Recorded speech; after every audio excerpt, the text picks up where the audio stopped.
Disclaimer, the comments made in this video are intended for entertainment purposes only and are not intended to offend anyone.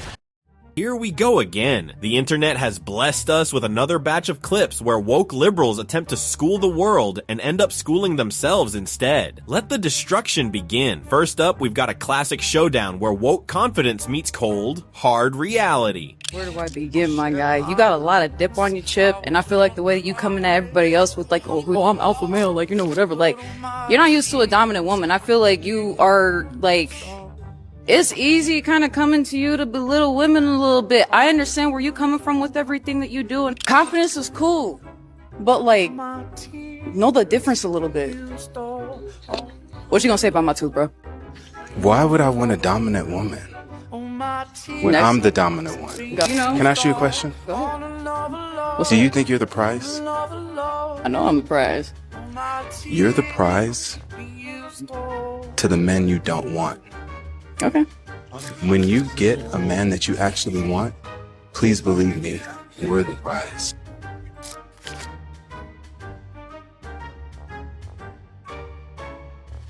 She comes in swinging with all the alpha woman energy, arms crossed like she invented dominance. He listens, calm as a Zen master, and then drops the ultimate mic. You're the prize to the men you don't want. The shock hits hard, and suddenly all that performative superiority looks like a rehearsal for a sketch.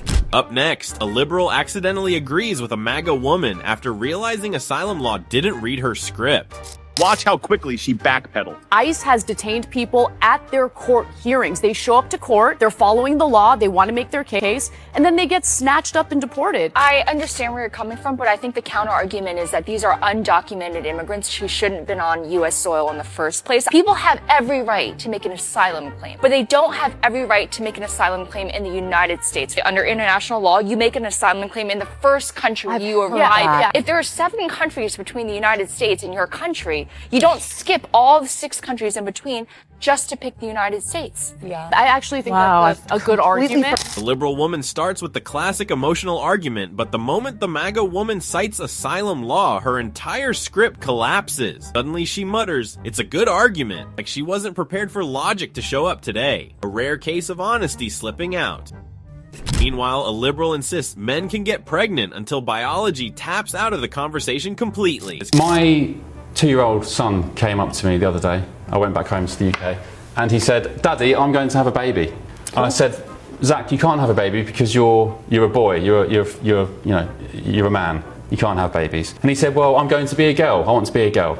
What would you have said to him if you were me? Well, I wouldn't have said, "Zach, you're a boy and boys can't have babies," because that's absolutely not true. So, I mean, I don't know what your parenting is like. And you don't think think boys can have babies? You mean males? Yes. Yes. You think you think males can have babies? Yes. Right. Do you want me to explain? Yes, please. Yeah. So transgender males have a womb, a uterus, and ovaries. Okay, so they were born, if you like, female, but they actually identify as male. So we refer to them as males. They have ovaries, a womb, a uterus, a vagina, and that means you can carry a baby. Transgender males being women. Well, that's extremely disrespectful to transgender males. I don't. Well, they are women, aren't they? They're biological women. They are males. Well, if they're males, what do you mean by biological women? Hang on a minute. If they're males, why do you call them transgender males? Why put transgender in the? Transgender is an adjective. Right, but if they just call them males, then why do you call them transgender males? No problem at all. So you're changing that now? No, I'm not changing that. You said can males have babies, and I said yes, males can have babies. Well, all over your website, you refer to transgender women, transgender males. If these people are genuinely male and female, why do you call them transgender? Well, why do we use adjectives for anything? If you're clarifying, if you're teaching somebody like I'm teaching you now, you need to clarify. And there you go. So instead of this is interesting. So instead of telling my 2-year-old son, as I did, "Zach, you can't have kids. You're a boy." I think that's sad. You think that's sad? I do. I think if my son... Do you know what it did? Do you know what it did? He said, "Oh, okay, Daddy, that's fine." And the next day he said, "Daddy, I'm Spider-Man." Do you want me to entertain that conversation and say, "Well, Zach, maybe you are Spider-Man"? What do you say? "Oh, God, no, you're not Spider-Man. Oh, God, Zach, you can't be a girl. God, Zach, you can't be Spider-Man." Or can't we just let children explore? 2 is an amazing age to explore. Why aren't we letting our children explore? I actually feel sorry for Zach right now. Oh, well, sorry. Okay, well, I don't, because Zach has never mentioned becoming a girl again. Conversation feels like falling down a rabbit hole where definitions shapeshift every 5 seconds. A boy can't have babies? Disrespectful? A biologically female person calling herself male? Totally a man. Her outrage is louder than the logic. This time, we've got a congresswoman absolutely torching woke border talking points. Do you think he was a good president? Do I think Barack Obama was a good president? I think he did a good job. Okay, how about you, Governor Pritzker? I think he did a good job. Obama did a good job. So then you would understand that Barack Obama had the very same policies for the most part on immigration that Republicans are parroting today, and yet you guys are sitting here saying that we're Gestapo. And what I would tell you is that what happens with open borders is that the real people that are coming here, the ones that are exploited, actually it hurts people on both sides, not just Americans, but the illegals. Some of you had said here to the actual committee that you are doing what you can to assist these people. But what I would say is that your policies aren't actually done from a place of understanding and sympathy. I would say that it's actually doing the exact opposite. And when you use brown people, just like they use black people with BLM and Marxists during BLM, when you use brown people and you put Mexican flags with them saying that you stand up for illegal immigrants, but you follow the money and it's going back to the Communist Party, what you're essentially doing is using your platform as elected officials and trust that the American people have put in you, essentially to usher in communism. You're not actually fighting for American values. Don't roll your eyes because it's a serious topic, and that's what she lays out the chaos with zero sugarcoating, and you can practically feel the panic from the folks who push open border nonsense for virtue points. Every second of her takedown makes the woke script crumble on impact.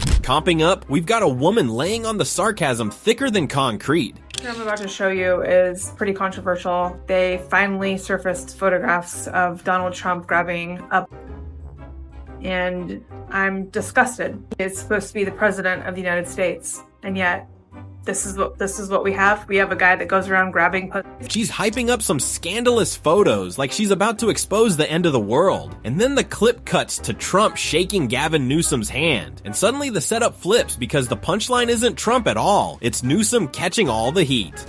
This time, it's a woke teacher who thinks he's dropping knowledge bombs about gender and social constructs. The federal government spending money based solely on tests hurts people because then we don't get the money going to critical thinking, which your misinformation machine succeeds on. All right, hold on. So you would say I'm a misinformation machine. That's fine. Yeah. Fine. You're a teacher. Yes. What is a woman? What is a woman? Oh, buddy. So we define gender as a set of preferences that you have. Gender is a set of preferences that we have. Woman is a social construct that we've agreed upon. Typically, we imagine womanhood as makeup or whatever. There is a difference between the word woman and being a biological female. Woman is a social construct that we use. Listen for a second. I'm telling you what it means. There's a difference between biology and what we think So about. I want to thank you for proving a great point. What? You are why we should eliminate the Department of Education. Thank you very much.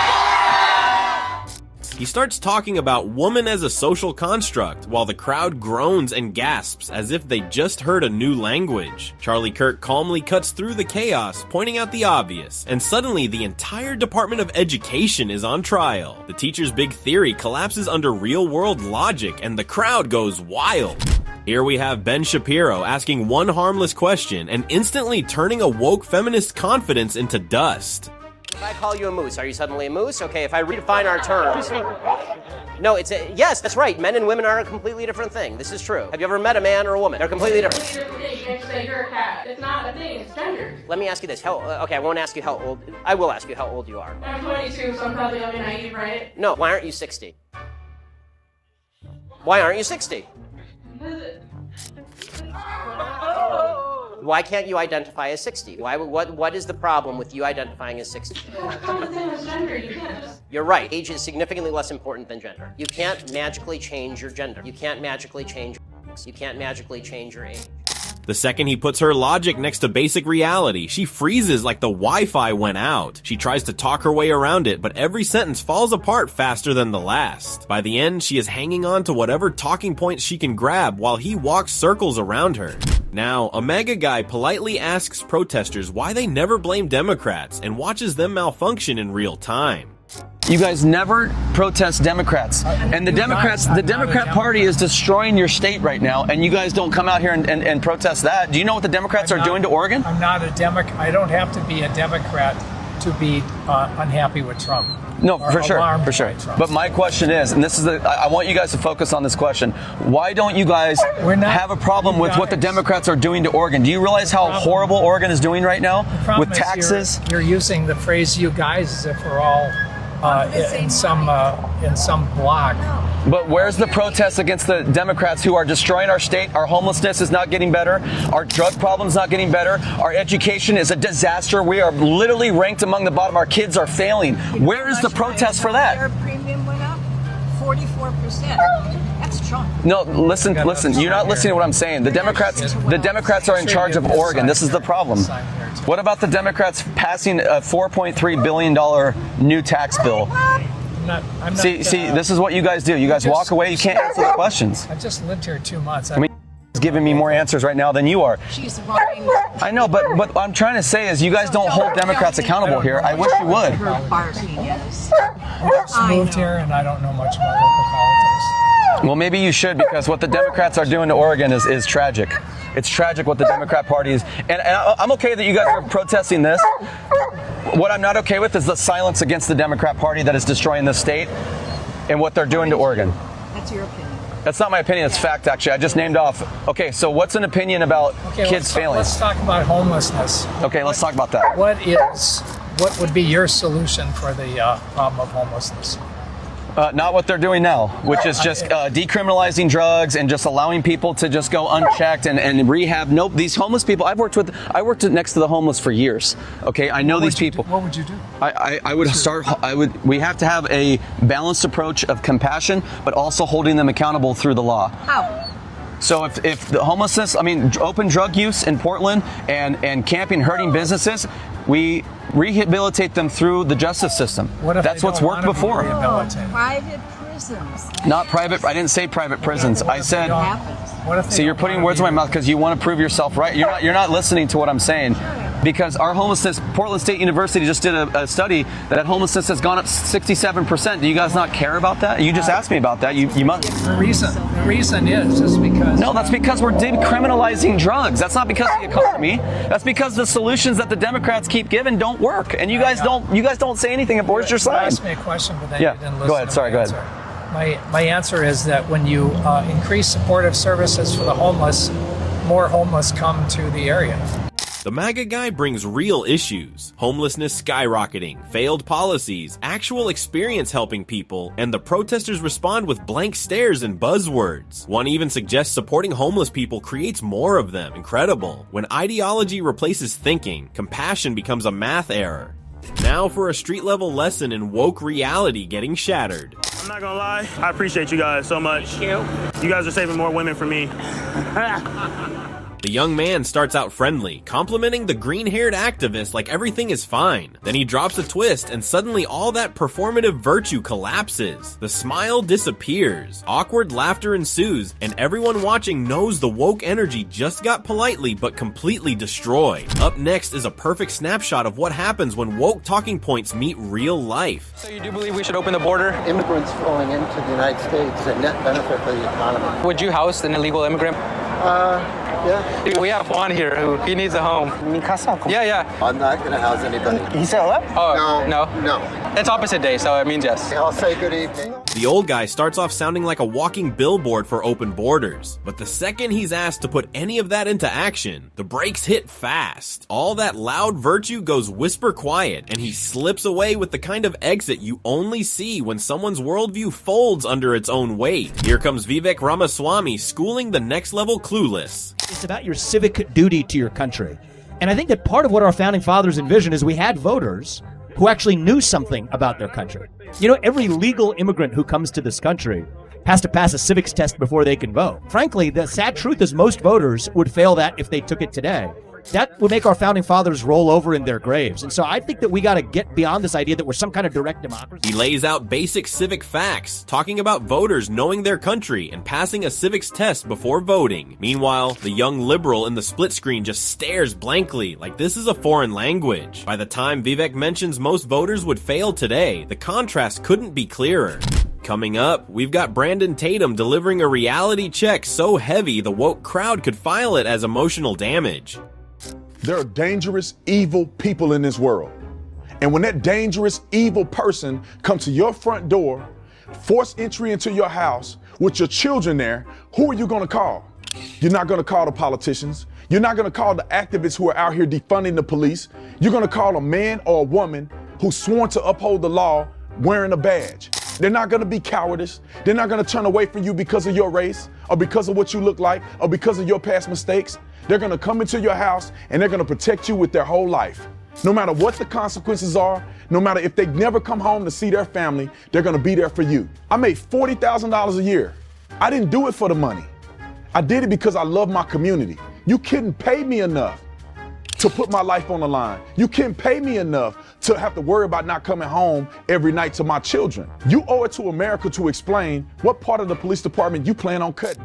While he talks about actual danger and real responsibility, the same people screaming to scrap the police are nowhere to be found. They love slogans until something hits their front door. Then suddenly the activists go silent and the professionals they mocked become their emergency plan.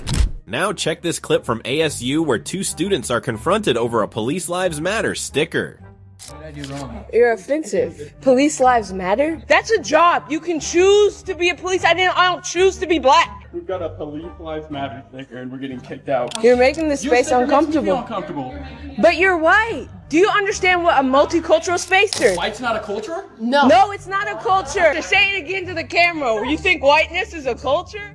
Choosing to be a cop doesn't make your life disposable. You pick the job isn't the mic drop she thinks it is, and claiming one group has culture while another magically doesn't. That's a double standard. None of it actually challenges the sticker or the basic point. People in a dangerous job deserve support, period. Up next, we've got a woke liberal confidently preaching her opinions until a single, simple question completely shuts her down.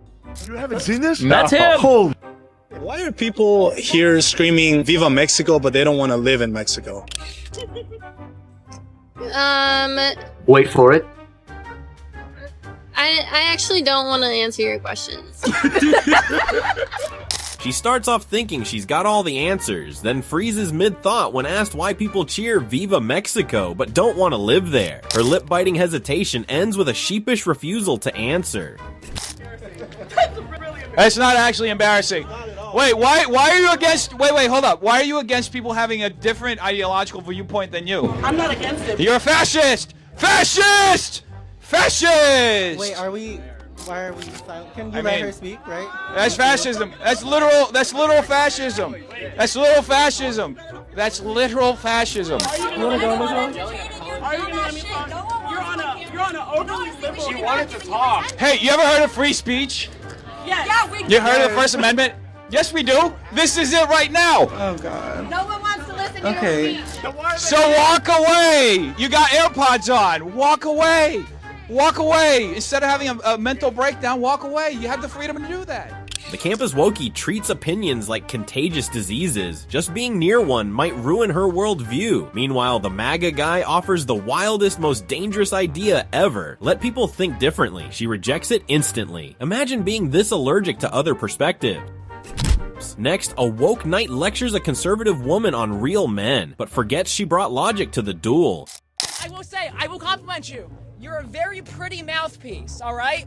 But you are a mouthpiece for a fascist regime. You are a mouthpiece for What is a fascist?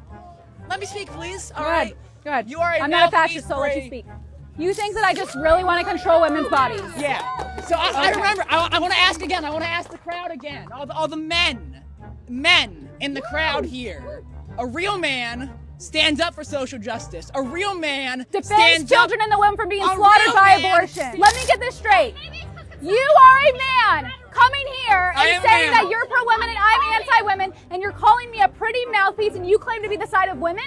Of course I am. Do you care about the women hurt and killed by abortion? Do you care about the women who regret their abortion? Do you care about the women in the womb who are killed every single day by the thousands by the abortion industry that does not care about women and cares about profiting off of vulnerable women that killed their children? Do you care about those women?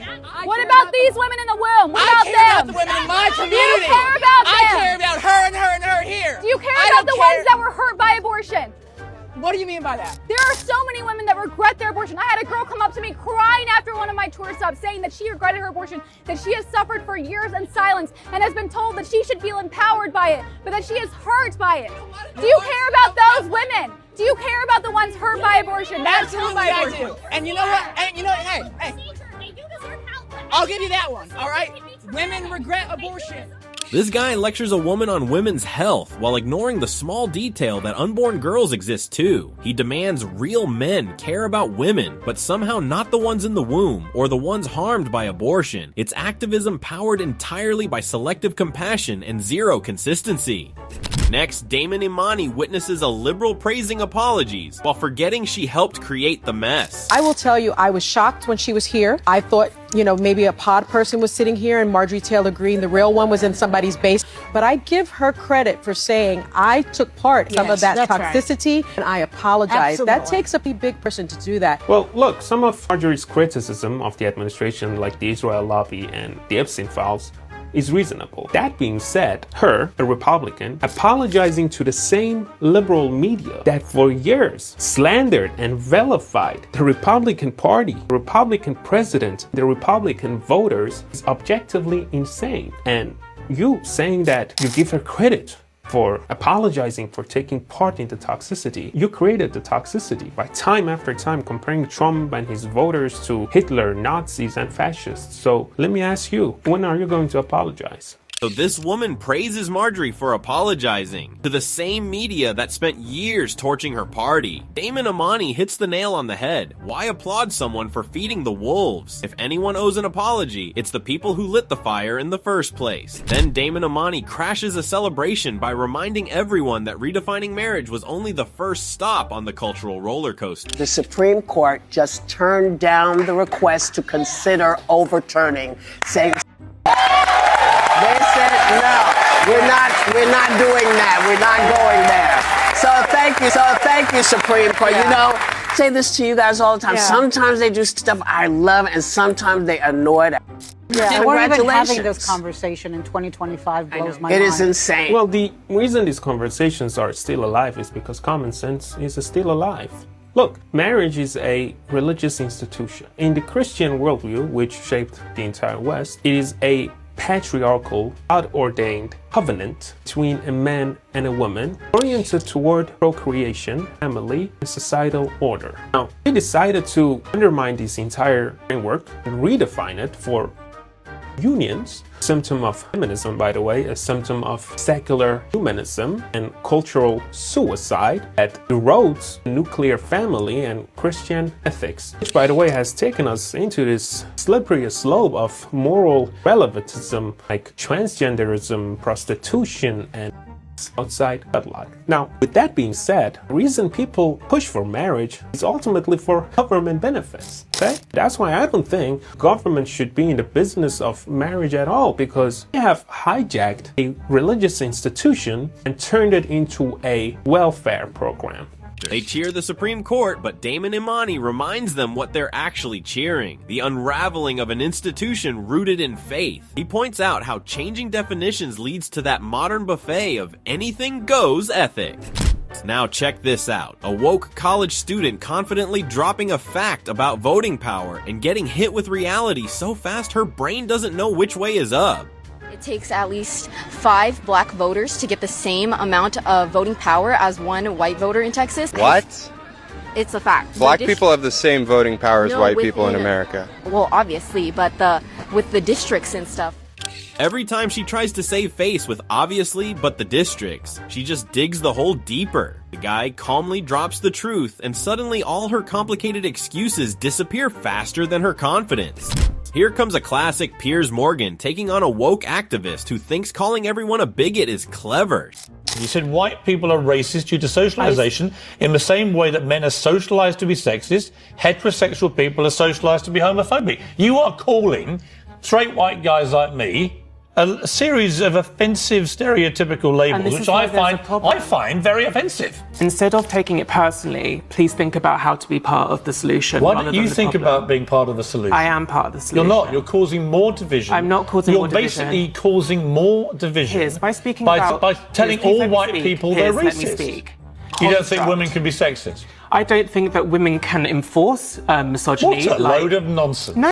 She's tossing out vague moral lectures while he methodically points out how messy her logic really is. Every time she tries to sound profound, it just falls apart, leaving her clutching at excuses while he calmly dismantles the whole performance like it was never impressive to begin with. Now we have a moment that proves even a Senate hearing can turn into a roast session.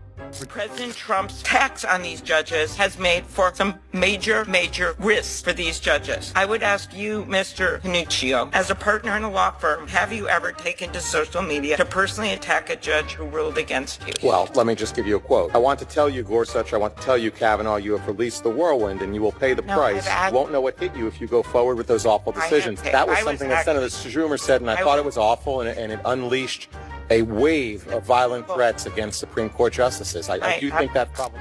Senator Klobuchar tries to flex her political chops, firing questions like she's in debate boot camp. Then Panuccio drops a quote from her own side, and suddenly she's laughing at her own colleagues' chaos. All that prep and seriousness melt away while the reality of woke political theater slaps her right in the face. Up next is a moment that makes you wonder if woke question and answer sessions are secretly comedy shows. I just have to ask, what do you think of your mom? What I think of my mom? It's actually my mom that instilled a lot of these ideas in me. She's the one that warned me. So she's anti-woman too? No, she's anti. A young woman tries to corner the speaker with a serious question about his mom, probably expecting a moral confession. Instead, he drops a line so sharp it leaves the room in stunned laughter. All her careful setup melts away while he sits there calmly. Now we've got a street-level comedy of woke confusion. Okay, all right. Why do you guys think she won? Because he just talks nonsense. So based on performance, like, no, he definitely didn't win based on performance. What about based on policy positions? He didn't have any policy positions. What was your favorite policy position from Kamala? From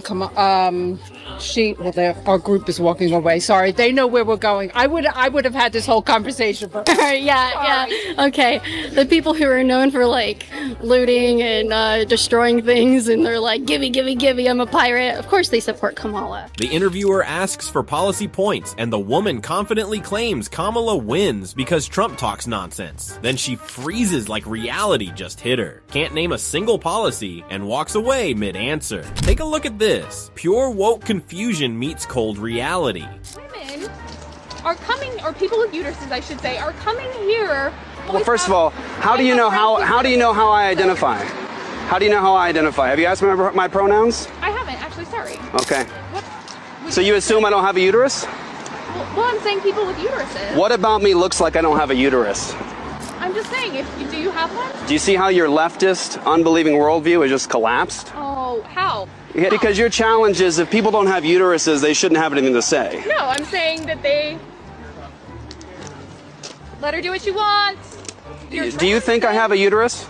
You could be trans, I don't know. This is what happens with unbelieving thought, is that you get into such a mixed up position that you can't even tell the difference between a boy and a girl. No, it's just that if you were trans, then I would accept you for that. Okay, if a person does not have a uterus and yet pretends to have one, you would respect that? Yes. She starts strong, correcting herself mid-sentence to say people with uteruses. Thinking inclusivity fixes logic, he calmly steps in and tears it apart with simple questions, pointing out contradictions she can't answer. By the end, all that performative gender virtue collapses under basic biology, leaving her flustered and speechless. Up next, an angry protester who can't explain abortion limits but can yell at the wrong woman. Yeah. So don't stand here and talk to me about women's rights. Don't even. I'm also a woman. Any reason. I do, because I have two children. But your belief is that you should have to carry that child and raise that child. No, and I don't. disagree. I didn't say that. I said that a woman should not be allowed. You're not there to help them. You're not there to help them. I would love to actually be able to tell you what I believe instead of. So, what are you doing for children in the foster care system? I take care of. I belong to CARE. It helps women and children. It feeds them. Okay. I donate monthly to that. Okay, good. Yes. How much do you donate? Isn't that your business? That's always the answer that I get when I ask for that. So what I believe, and tell me, when should we have a deadline for abortion then? When would it be okay for a woman to take the life of her unborn child? How old would the child have to be? Why is it your right to even question that? Yeah, because I'm an American citizen, and I believe that laws. Business, though. Okay, do you believe what's happening to the illegal immigrants in Alligator Alcatraz is okay? No, it's not. Okay, but you're not an illegal immigrant. You don't have anything to do with that. So, but you care. But you're fighting for them. I'm fighting. The old protester is furious that someone dared to ask a basic question about abortion limits. Apparently having an opinion means minding your own business. Unless the topic is illegal immigration, then she's suddenly the spokesperson. And finally, a councilwoman demands LAPD warn illegal immigrants before ICE raids. It gets rejected faster than her own idea. What can your department do to do more to warn us, to warn the business community that outside of our LA borders, coming in from Inglewood, coming in from Antelope Valley, I don't know, you can warn us so that we can warn our folks in the spirit of your loyalty to the city of Los Angeles? Well, you're asking me to warn you about an enforcement action being taken by another agency before it happens? Yeah. Yeah, we can't do that. Why not? That would be obstruction of justice. You may want to talk to the city attorney about that. Here's a good one. We've got the commentator absolutely lighting up a woke argument that was already hanging by a thread. This is not a representation of how I feel. This is just an opinion, just me reviewing two other women having a conversation, and either one of them right according to me.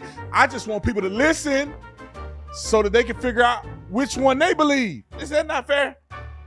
So just to understand, you would be okay to dismember that baby provided it was injected into the heart with a substance that is actually used for lethal injections and executions, state executions. You would be okay with piercing that baby's soft body tissue into the heart with a substance that stops his or her heart. And then after the heart hopefully has stopped beating, then it's okay to start the dismemberment process. That's okay with you, but it's not okay if the injection hasn't been done first. Is that what you're saying? Yeah, I think that sounds like the more humane way. So are you opposed to the death penalty? Yes, but then how can you support giving a lethal injection to a developing baby when you're opposed to giving it to even a prisoner who's been tried in a court of law for heinous crimes? I'm glad that they had an opportunity to have that conversation, and I think the woman is a hypocrite, and you know which one it is. He barely even tries to hide how ridiculous her logic sounds, just sits there letting the silence roast her before pointing out the obvious contradiction. And when he calls her a hypocrite at the end, he doesn't even need to raise his voice. The calm tone makes the hit even harder. Next up, we have a guy breaking down the woke ideology. What can go wrong? There are a lot of enemies of innovation. There are people who don't believe that economic growth and prosperity is a good thing. The proponents of the degrowth theory, for example.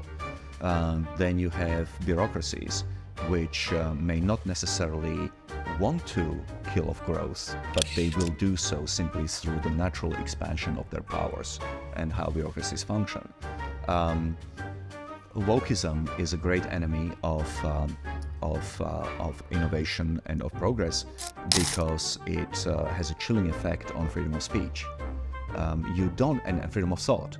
You cannot really have proper freedom of thought if you haven't been exposed to different ideas, some of which may have been banned because they are not in accordance with the latest reiteration of wokeism. He goes straight for the part that woke people hate most, pointing out how their constant outrage freezes real discussion. And the best part is how calmly he says it, like he's tired of adults acting like hearing another idea counts as emotional danger. The more he talks, the more you can see woke logic falling apart in real time.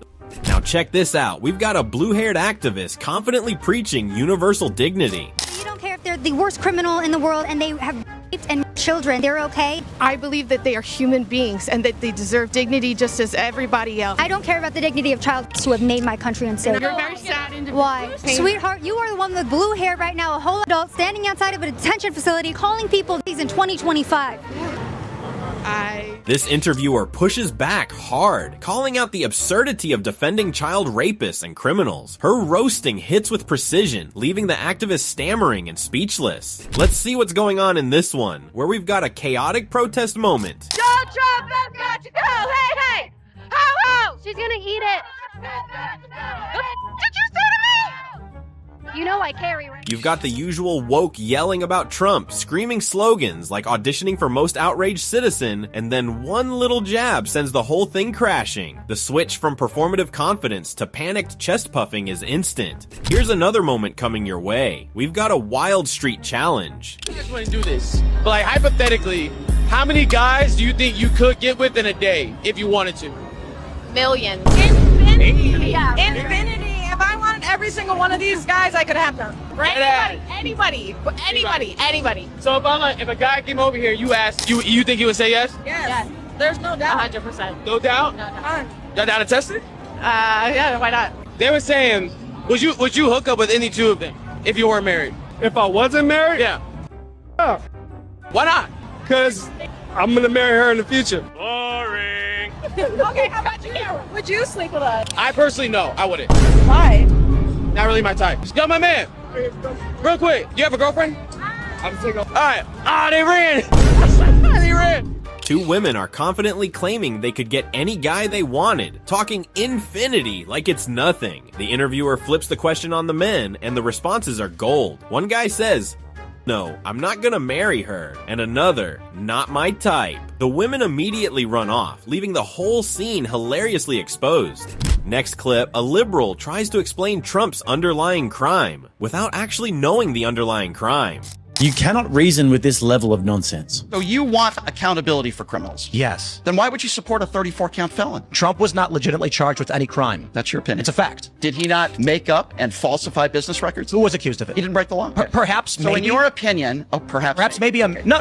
Okay, stop. Donald Trump was accused of falsification of business records by instructing a lower staffer we don't know he actually instructed, all because of Cohen making a claim about paying Stormy Daniels. This cannot be upgraded to a felony because it's what's called requiring an underlying crime. What was the underlying crime? The problem I have... Answer the question. What was the underlying crime? 34 counts. Of what? Okay. Falsifying business records was underlying crime. Name it. I don't have it right in front of me. There isn't one. Okay. He was convicted in a court of law, Tim. Oh my God. What I know is that he was a 34-count felon convicted. Oh my God. I don't have the case right in front of me. You don't know. I don't have the case right in You front are of me. in a cult. I'm You are in a cultist. How am I a cultist? You don't know what you're talking about, and you're zealously arguing for it. It starts strong with big words like felon and falsified records, but collapses the moment facts enter the chat. The MAGA guy simply asks for the underlying crime, and suddenly the liberals' memory evaporate. Then a woman solves constitutional law with the groundbreaking idea, just send the California National Guard. Every second just gets worse. When you're talking about Donald Trump, he has the same exact powers that Joe Biden had before him. What about the bullshit that the Supreme Court ruled that he cannot be held responsible for specific illegal acts that he committed? Well, look, this was early understanding of case law with the president. A state that's upset at the president could bring him in for bullshit, trumped up charges, and he's the federal executive. That would create a constitutional crisis. We have diplomatic immunity for diplomats. Our own president doesn't have immunity from state prosecution. Yeah, he kind of has to. Otherwise, California Governor Newsom right now would bring him up on charges of treason if he could. W. Love that. I hope he does. Okay, well, then why shouldn't the president have the ability to do that to Gavin Newsom? He could. So I think we need to be able to hold our leaders accountable and not put too much power in their hands, because I am against authoritarianism. So let's say California does that. How does California enforce that? We could send the National Guard and start a civil war. The California National Guard, but that would be treason. Her solution to rogue states inventing charges is California sending troops. Incredible. Why read the Constitution when you can cosplay as Commander-in-Chief? The MAGA guy's head drop wasn't frustration, it was mourning. Now check this out. We've got Charlie Kirk calmly demolishing woke identity confusion. I do identify as a man. Let's say I identified as a woman. Is that disrespectful to you? It is to the extent if you make me believe it. I'm not making you. Hold on, anything. Time out. What if I mispronoun you or misgender you? Are you doing it by accident or intentional? Does it matter? I think intentional. Let's say I'm doing it on purpose. If you're doing it on purpose? Yeah, let's say that I believe you're not actually a woman, and you say, you must call me a woman. And I say, no, dude. Well, so how you identify is irrelevant. Because if it cannot be observed, it's not relevant in science. A young man tries to trap him with the whole I identify as a woman angle, but Kirk shuts it down with cold logic. His line, how you identify is irrelevant, lands perfectly, leaving the kid blinking in disbelief while the audience realizes you can't argue reality into existence. Here's a good one, a moment where woke generosity takes a nosedive the second it's supposed to be real. Felix from Mexico, he's an illegal immigrant. Would you be willing to take him? I have no room. Okay, yeah, I guess that's a good reason. Would you be willing to open up your wallet to give him $20? I'm poor. You said you had no room in your house, not that you were poor. You won't give this illegal immigrant $20? Get out of my face. She starts off with that classic moral superiority, but the minute she's asked to back it up, everything collapses. Suddenly, there's no room, no money, and a whole lot of fan-waving deflection. It's peak performative kindness, getting vaporized on the spot. Now for this one, we've got a woke protester who talks a big game until she's asked to actually stand by her own beliefs. Illegal immigrant from Mexico. Would you be willing to take him in with you? I can't make a decision right now. I have to ask my husband too. Well, you're the woman of the house. Can you call him right now? No. I thought you wanted to help illegals. Can he have the keys to your house? No. One simple question turns her confidence into pure panic, and she starts scrambling like she's trying to escape her own words. The second the pressure hits, all that moral grandstanding evaporates, and the room can't help laughing as her whole act collapses on the spot. Next up, we've got a comedian ripping into college leftists who act like walking snowflakes whenever a conservative shows up. The young people are so loose with the term like unsafe. It's like, I just don't feel safe. It's a leverage of power to phrase it like that. I feel unsafe that our university would let a Republican speak in the conference room. I feel unsafe that they would even let a conservative speak to us. They go to NYU, I'm like, you live in New York? You feel fine out there? You're in New York City. It's anarchy. But then Ben Shapiro comes and they're like, this is disgusting. How could anyone allow this threat to my life? It's insane. He mocks them, whining about feeling unsafe and pretending the world is out to get them. The bit escalates when he points out the absurdity of NYU students fearing Ben Shapiro while living in the actual chaos of New York City. The crowd laughs as he exposes just how over-the-top and performative this campus panic really is. Here's a woke mom trying to lecture everyone about respecting identities and getting flattened by a teacher who refuses to play along. Gordon mentioned before how he identifies as a man. I'd like to know how it's not rude from your perspective. Because it's not true. May I finish? He's not a man. When someone identifies a certain way, for you to tell them that that is not correct, that they are that particular gender or identity. Why do I feel that it's right to tell them the truth? But it's not the truth. The people who hate the truth, are because they see the truth as hateful. If you want to identify in any way you can, you're free to do so. But that does not mean that the rest of us have to join that illusion. The moment she starts tossing out her scripted lines, he shuts it down with one blunt answer that leaves her blinking like she lost the rest of her argument backstage. She keeps reaching for the usual soft phrases, and he keeps cutting through them like he has no patience for pretend rules. Coming up, we've got peak woke theatrics crashing straight into reality. Are you building a wall and preventing me from freely moving? They're building a wall around me right now, which I thought you guys were against that. Like, Donald Trump is ruining everything. Why are you guys building a wall? Louder. You need to go. The crowd tries to crank up the outrage, but it's the kind of noise that collapses the second someone brings actual sense into the mix. One unhinged scream later, the whole protest vibe turns into accidental comedy, with their big moral performance falling apart faster than they can chant. Now this one's pretty good, straight from the classroom chaos. You walk into your new classroom to meet your teacher, and you see me. What's the first thing that comes to your mind? No. Oh, yeah. No. Yeah, this isn't gonna work.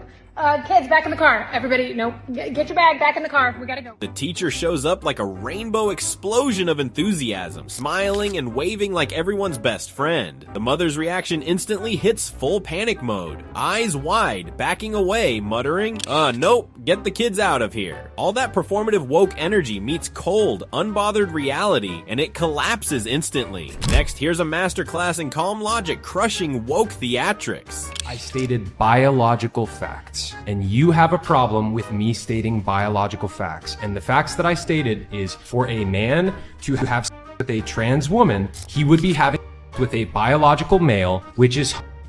That is what I said. That is all I've ever said. I haven't sat on this podcast shaming people, being hateful towards people. I've stated very basic facts. And you sit on the other side and you're like, you can't do that as the supposed godly Christian man. You need to be tolerant towards people. It is our job as Christians to align ourselves with the Word of God. It is also our job to, as Jesus said, make disciples of the nations and to share the Word of God. He sits down, states basic biological facts, and the room freezes like someone yelled fire in a theater. No yelling, no screaming, just facts. Meanwhile, all that performative moral outrage tries to act serious, but it's clear it can't handle reality. Next, here's a moment where a woke liberal proudly explains who should be deported, only to get absolutely blindsided. Mass deportations have begun. The only ones that should be deported are the white people, because no white people actually belong in this country. So where are you going? You. She confidently claims only white people should be deported, and then he calmly asks her a question that applies her own logic to herself. Her confident demeanor vanishes instantly, leaving her speechless and cursing.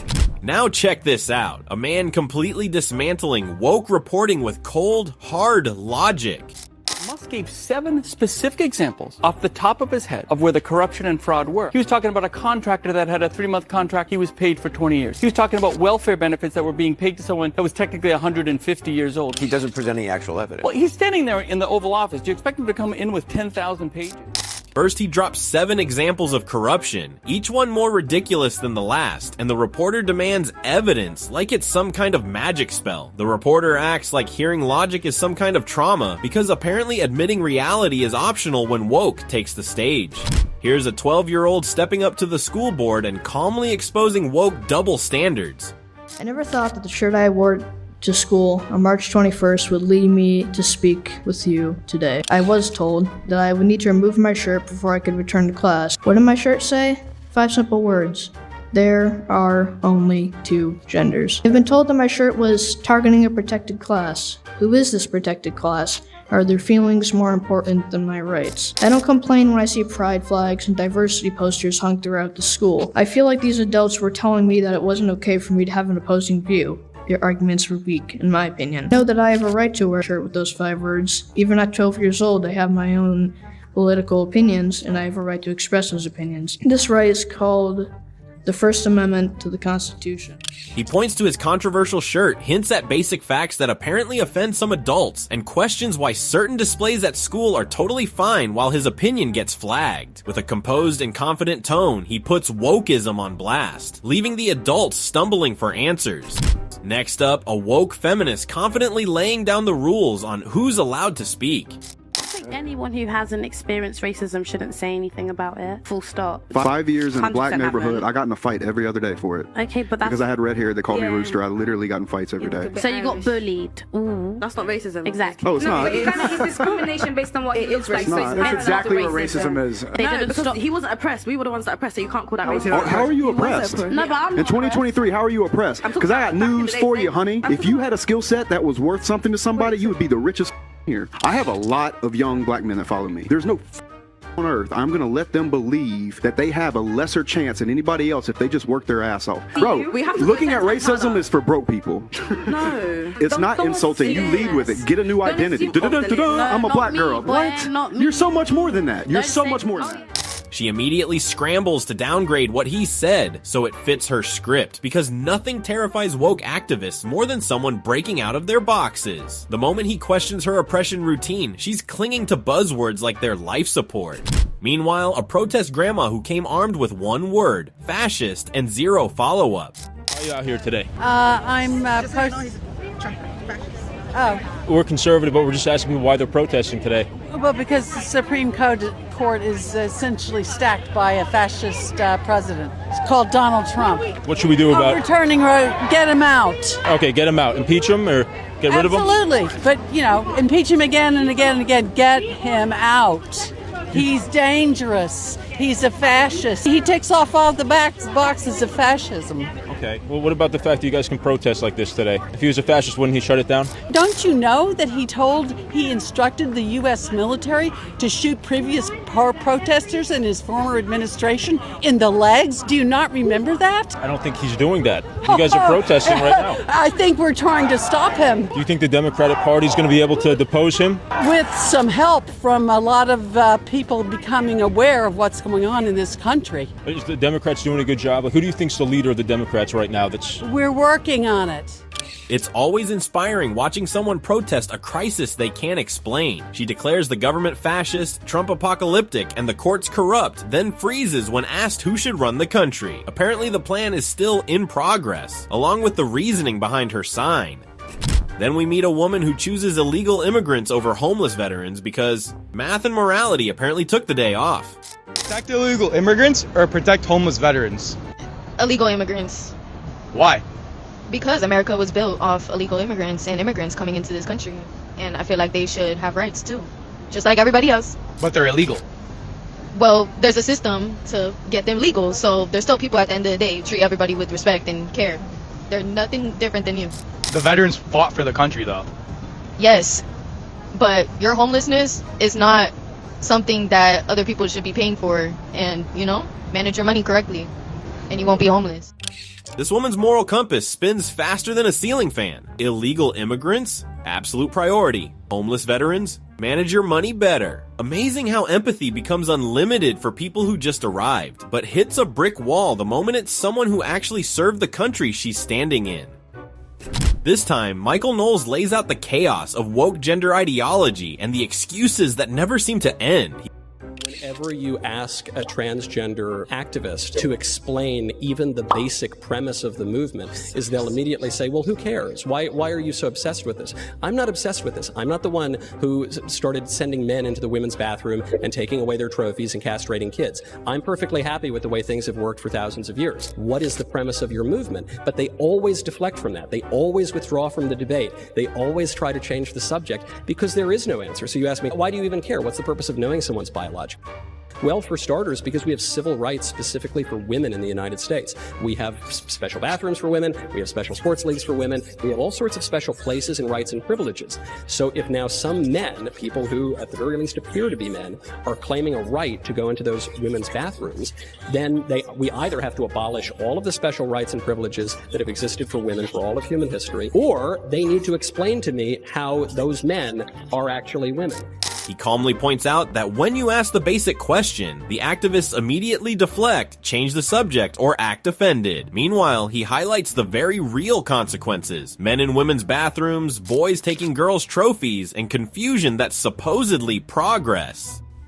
And finally, here's a speaker who cuts through the silence around women's spaces and delivers a line that hits harder than anything else you'll hear today.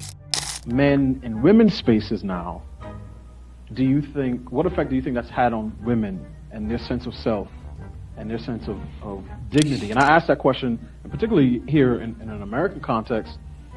You look around, some of the most accomplished and influential women in professional sports, in business, in media, in entertainment, seem unwilling or unable to either define what a woman is, or to say anything in support of women that could be taken as a critique of transgenderism. So in effect, what I would like to say is that those women, those sort of apostles of second-wave feminism, have finally found a group of men they can submit to. Delano Squires nails it. He calmly points out the absurdity of powerful women refusing to define what a woman is, and exposes how fear of contradicting transgender ideology has flipped the entire conversation. His final line hits hard because it reveals the truth. The same voices that once fought for women now fold the moment the issue becomes politically risky. And that's today's serving of woke exposure. If you enjoyed watching Common Sense roast performative outrage, like, share, and subscribe for more clips of people getting schooled in real time. See you next round.